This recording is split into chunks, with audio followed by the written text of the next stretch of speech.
Continuing the reading, Bible reading, from the Parry Sound version. See, got pictures. Jennysez, chapter 4. There was nothing else to do, so Adam and Eve started to bear children.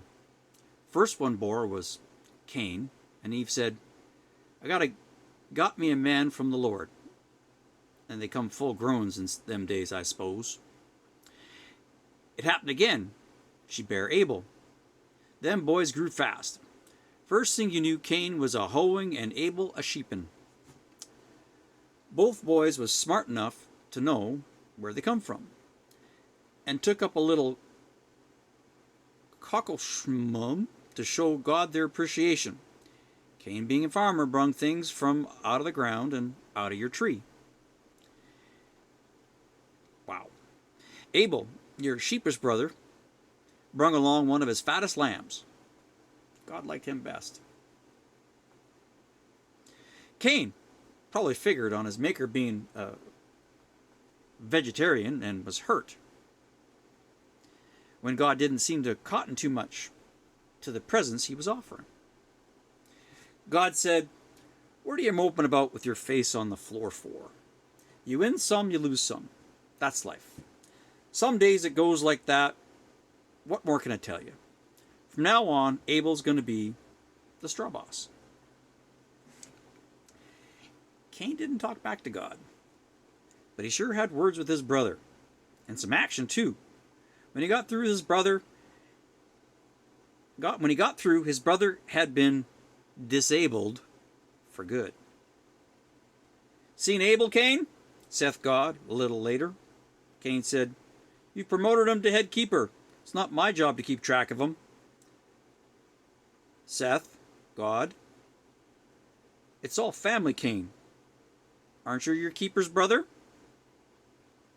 Just then the ghost of Abel cried out underground, and God heard. Oh, Cain, what have you done now?" "Don't bother to tell me. I already know.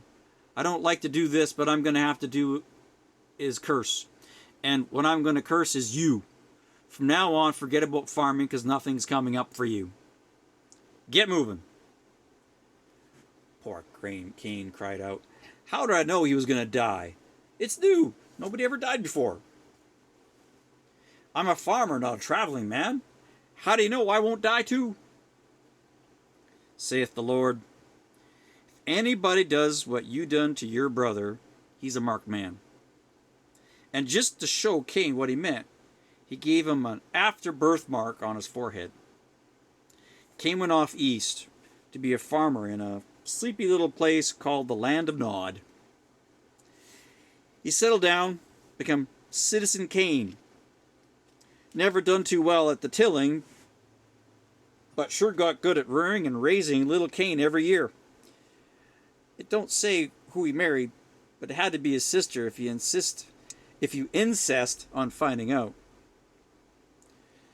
They had a boy, Eunuch, and in time he had some more of his own, a whole city full, in fact, which is conceivable. Their great-great-great-grandson was Lamech, who was the first to took two wives, Ada and Zillah. This is the first mention of the changeover to polygamy instead of monotony. Ada, she bore Jabal, who became the patron father of Cardleman, and everybody else who lives in tents. His brother, Jubal, became the incestor of them all, as to become harp and organ handlers, known in them days as lyres and pipes. Zillah, she raised Tubal Cain, head instructor and chief forger in your brass and ironworks.